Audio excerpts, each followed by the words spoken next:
تفسیر القرآن آج کا سبق سورہ بقرہ آیت نمبر 37۔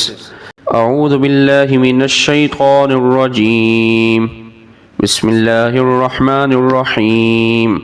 فتلقى آدم من ربه كلمات فتاب عليه انه هو التواب الرحیم۔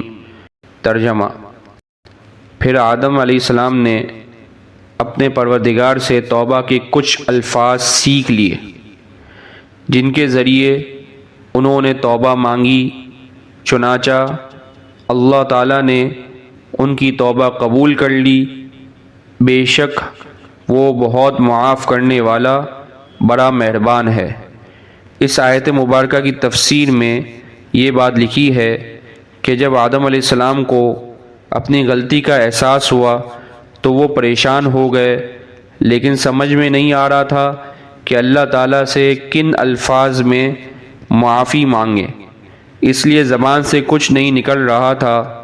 اللہ تعالیٰ نے، جو دلوں کے حال سے بھی خوب واقف ہیں اور رحیم و کریم بھی ہیں، ان کی اس کیفیت کے پیش نظر خود ہی ان کو توبہ کے الفاظ سکھائے جو سورہ اعراف میں مذکور ہیں۔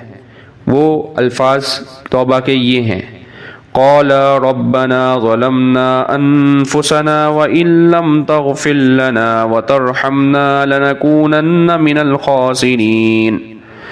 ترجمہ: اے ہمارے پروردگار، ہم اپنی جانوں پر ظلم کر گزرے ہیں، اور اگر آپ نے ہمیں معاف نہ فرمایا اور ہم پر رحم نہ کیا تو ہم برباد ہو جائیں گے۔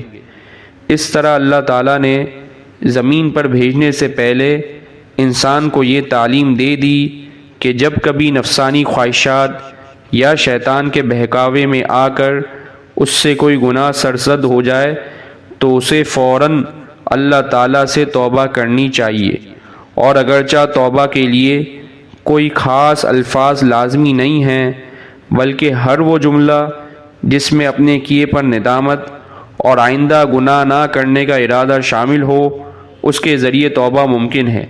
لیکن چونکہ یہ الفاظ خود اللہ تعالیٰ کے سکھائے ہوئے ہیں، اس لیے ان الفاظ میں توبہ کرنے سے قبولیت کی زیادہ امید ہے۔ وآخر دعوانا ان الحمد للہ رب العالمین۔